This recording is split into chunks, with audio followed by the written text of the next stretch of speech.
I'm having a little glass of wine and eating a cookie, and of course, I had a rather rough afternoon. I had my first traffic ticket today in Mexico, and I haven't had a traffic violation. Like probably 2007, I got a ticket in the mail when I was living in Denver that I'd been going 27 and a 25 mile. So today was sort of on a par of that. I had gone up to some place called Los Globos. It was kind of a lot of markets, and it's a section, maybe 7 or 8 blocks, a lot of us. You buy everything up there, shoes, television, blah, blah, blah. And I actually gone to look at a stove. I need to buy a stove for my house, and I didn't feel confident about what I was doing, so I sort of said, I'm gonna leave.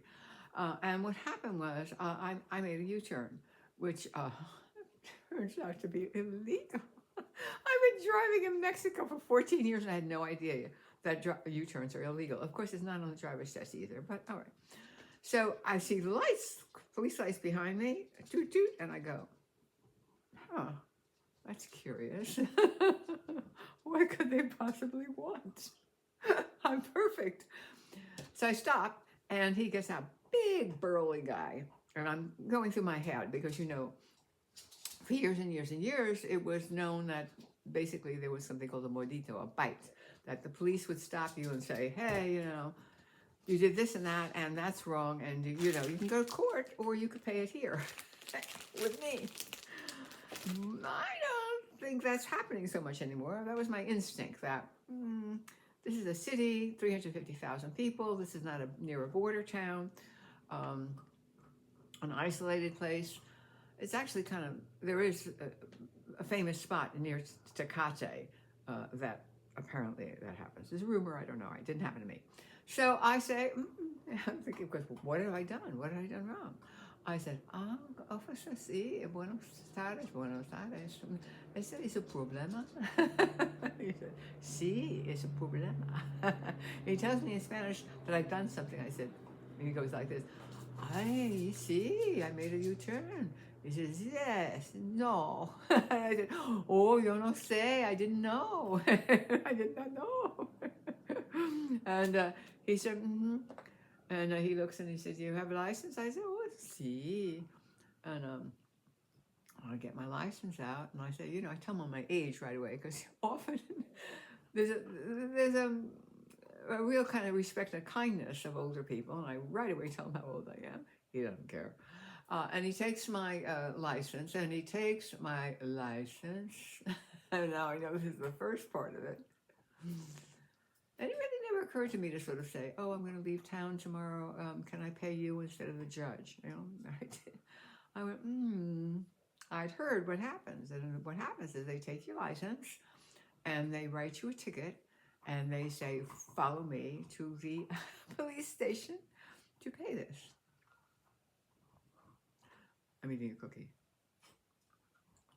So, that's what happened. I went, oh my God. He had my license. So I started to follow him. But I know where the police station is. In fact, he said on 9th. I said, yeah, I know where to. He said, follow me. And I started to follow me. He makes not a U-turn. He turns it around, goes down the block. Actually, he did make a U-turn. Doesn't he know it's illegal? And I follow him. And he stops at a stand, apparently to buy his lunch. Oh, well, okay. Now he says again, follow me, and we make a U-turn, both of us, in the middle of the street, high traffic street. And I'm following him. Now I know we're going in the right direction, because when we were going in the opposite direction, I said, I'm not going to follow him. I'm not crazy. But, you know, I'm going to keep my distance. So I start following him, and we go like 3-4 blocks, and we're in traffic now going towards 9th Street, but there's no traffic coming towards us.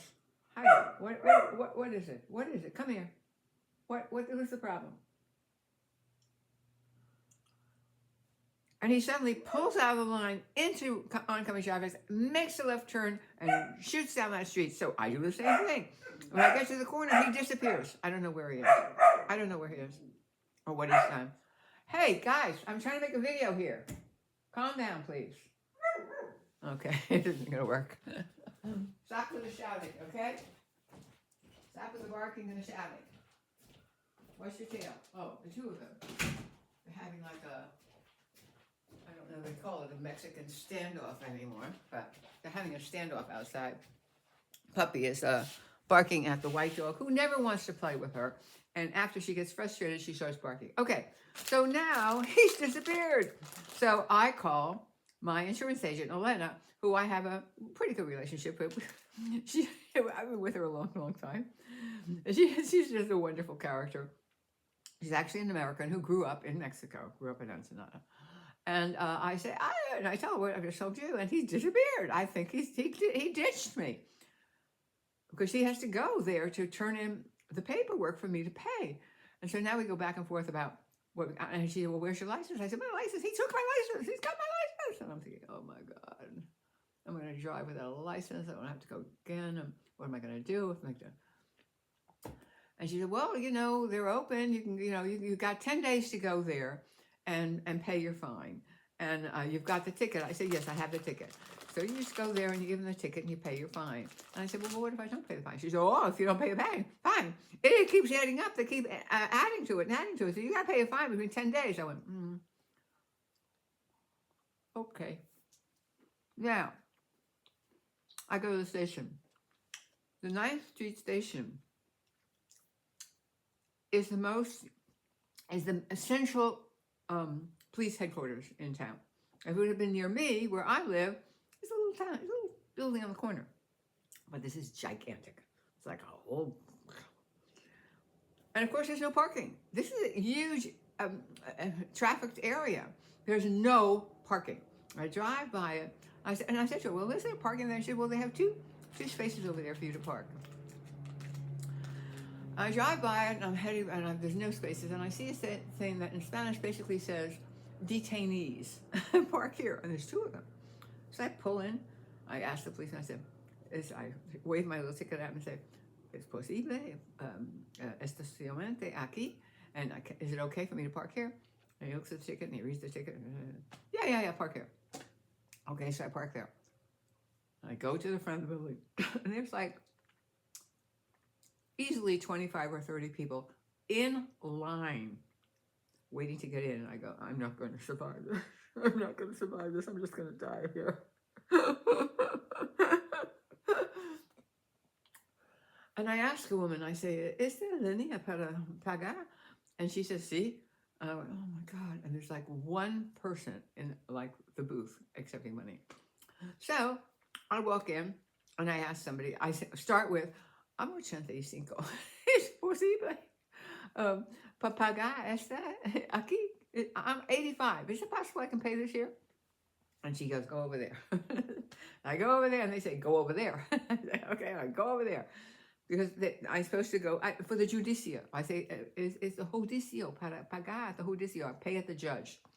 And there's three guys, one of whom looks like maybe 24. Maybe he's 25. And I repeat myself. And they took the paper, and he takes a very long time looking at things. And I'm thinking, where'd that cop go? A policeman. This whole thing about bribery, by the way, it's gone the way of I don't know what. There's a real pride now in not taking bribes. And there's a real, like, brotherhood, a companionship among the police, at least in Ensenada. I could see it among them. And I knew because I'd encountered police from here before. Okay, so I'm there, and this guy who's like all of 24 is doing paperwork. And when he's finished, he hands me back my paper with some sort of stamp on it and says, go pay. I go pay? Go pay. What? What do I go pay? He said, go pay. I said, I go back to the line, and there's somebody in front of me. And I remember that in the back of my car, I had a little folding chair because who knows? In Mexico, they like lines. I think maybe one day I'm going to need this. So in fact, just a week ago, I was thinking, oh, I got to put this away. I'm never going to use it. Thank God I didn't do that. So I say to this guy, "Es posible to hold? Can you?" I don't remember what word I used for. Would he please hold my spot? But it turns out he spoke English. And so I said, oh yeah, could you hold this to me? I want to go get a chair out of my car because I'm 85 and I'm tired. He said, yeah, no problem.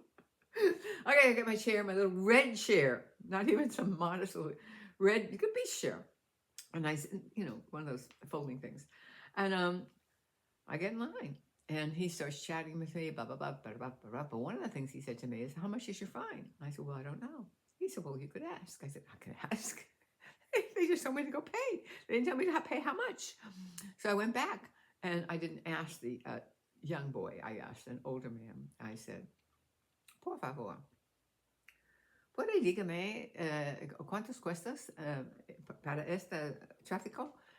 And please, can you tell me how much this is? You can see my Spanish is really wonderful. And he hands it to that kid who tells him, and then he writes down, because I can, when I'm a little stressed or a lot stressed, I basically forget all Spanish that I know. Plus, most of my Spanish is, buenos dias, how are you? How's the kids? Lovely dog you have here, great weather. It's not like to ask questions about where do I pay my fine. I don't even know how to say the word fine, frankly. I probably figured it out though. The penalty or something. Okay, so 566 pesos, which is about $33 in US minute. Now, we could think, wow, what's the U-turn cost in the States? But that's not the point, because 566 pesos is a lot of money in Mexico.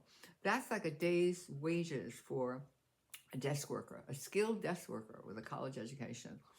And so it's not cheap to pay that fine. Also, I had just come from seeing my hairstylist and buying a whole bunch of wonderful bread. I found this fabulous bread over at one of these little specialty shops, but they're like a little bit more high-end shops. Or in New York, where there used to be Gristedes, which is probably out of business by now. And anyway, the line started to really move, I have to say. And it really helped that they had a second person come on, because what happened was I arrived there about maybe 12:30 or 1 o'clock. And clearly it was lunch hour. There was only one person working. But it's also, these are the months of paying your property taxes. So all these people were there, most of them there to pay their property taxes. Hundreds of people. The line just kept adding it. Anyway, I got there and I paid it. And she said, and take that back to the judicio. So I take it to the judicio, and they say to me, okay, you have to come back in an hour and a half to get your license. And I say, I'm 85. And I'm muy cansado. I'm 85 and I'm very tired. And they got me my license.